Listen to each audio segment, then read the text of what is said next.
Another day, another legal battle for would-be two-time President Donald Trump.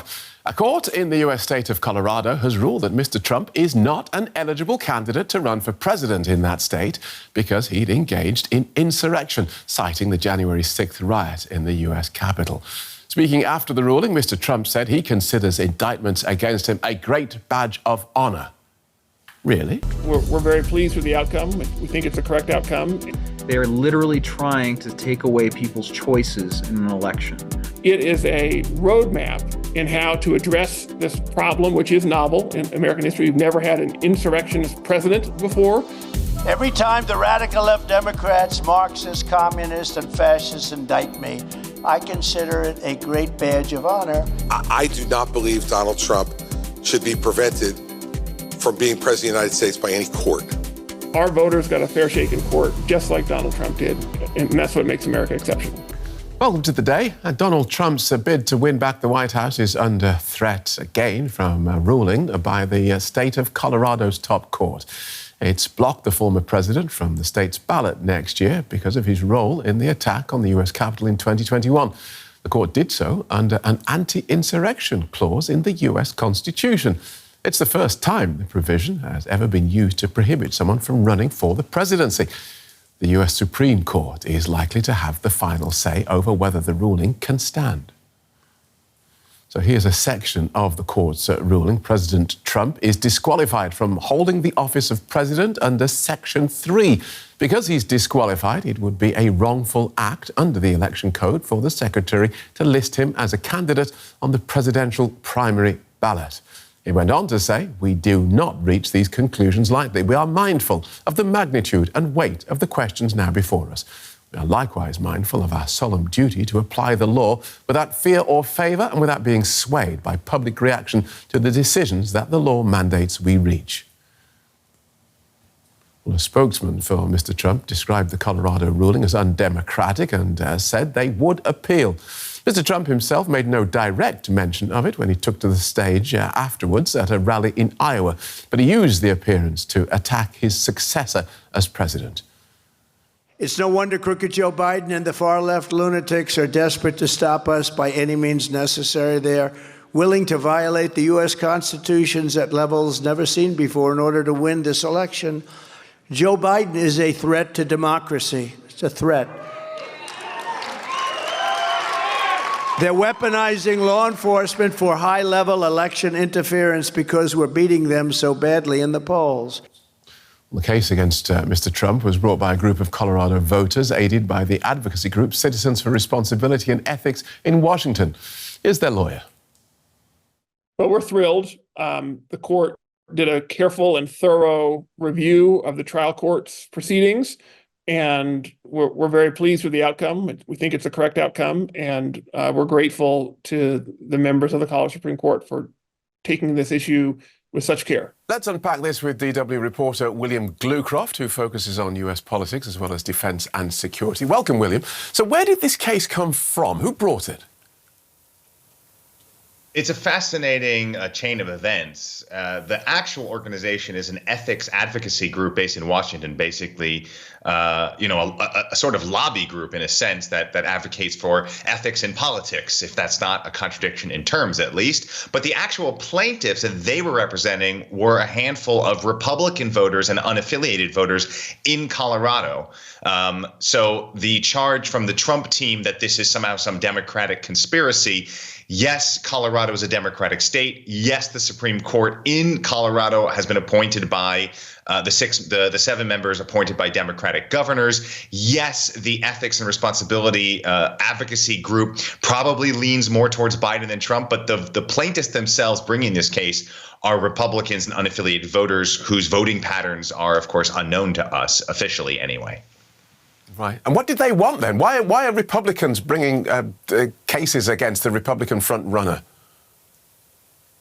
Well, there are still a few Republicans I can surmise that might not be so thrilled with Donald Trump and would like to see him off the ballot in 2024. Remember, what's happening in Colorado is actually happening in something like 20 states across the United States, where there's this question: can Donald Trump be legally allowed to be on the ballot in the states? Remember, states in the United States run the elections. They set the rules. Of course, there's federal law. These are federal elections, but it's the actual states themselves that come up with the specific ways in which the elections in their state get run. So that's why these cases are first coming up, like in Colorado, through state courts. Right. So can Donald Trump then become president of the United States if one of those United States has disqualified him from running? He can, for sure. Colorado would probably go for Biden anyway. It's a generally Democratic state, so Trump, whether he's on the ballot or not, likely would lose. The question is, and there's nothing, of course, preventing Trump or any candidate from winning a number of states. We see this is the problem with third-party candidates, for example, in the United States. One reason why you can't get a third-party president in the United States is because it's very hard for that candidate to get enough support in all of the states to be on the ballot in each of the 50 states. But you don't need all 50. There's nothing barring you specifically from presidency if you can't get on a state or two or three or five. It's really just a numbers game. The real question here is if the U.S. Supreme Court upholds this ruling for Colorado, that would allow other states to move ahead by striking Donald Trump for legal reasons from their ballots. First in the primaries within the Republican Party, and then in the general election against who we presume will be Joe Biden, the Democratic candidate. So we have to see what's going to happen now between the Supreme Court and the various state courts that are weighing these decisions. Right. So two things come out of that. First of all, the Supreme Court has to say, yes, we will look at this case. And of course, it was a narrow decision anyway from the Colorado judges. Yes, that is correct. A lot of these cases that are snaking their way through state courts about whether Trump should even be allowed to be on the ballot due to his affiliation with the January 6th insurrection come down to very technical legal terms. Does the word officer, an officer of the United States, does that apply to the president? Do the founders and the people behind the 14th Amendment after the Civil War, after the Civil War, when the 14th Amendment was passed, were they thinking about the president when they talk about the officer? Also, the difference between the primaries and the general election. Some judges, not in Colorado, but judges elsewhere in the United States dealing with this same question have said, well, the primary is an internal decision within the Republican Party. It's not a political decision for the whole country, so we don't have jurisdiction here. And so a similar technical reason came down for the dissenting view in Colorado, saying Donald Trump has not actually been convicted of anything yet. We can't say if he's guilty of insurrection. Therefore, we can't keep him off the ballot for insurrection because that is a violation of his due process. That was the minority. They weren't saying that he didn't do anything wrong. They were saying, we don't know if he did anything wrong. It's not our place to say so. If there's then a conviction in any of these number of other cases that are pending against Donald Trump, then these dissenting judges would very likely side with the majority and say, okay, now Donald Trump's been convicted of a crime. That crime meets the standard of the 14th Amendment. He can't be on the ballot. But we're just not there yet, according to the dissenting vote in this Colorado ruling. OK, so a quick word then about what Mr. Trump's Republican supporters are saying. Well, this is an interesting, it reveals a very interesting tension in the Republican Party about how much Donald Trump has his hold over the Republican Party, because even his opponents, the ones that would like theoretically to defeat him and be president, although some might say that they're really just vying for a vice presidency slot in a Donald Trump candidacy. They're saying we want to beat him. Nikki Haley, for example, the former South Carolina governor and a recent almost front runner, second to Donald Trump, very far behind Donald Trump, but getting a lot of press right now. She said, I want to beat Donald Trump. I want to beat him fair and square. I don't want a court to decide.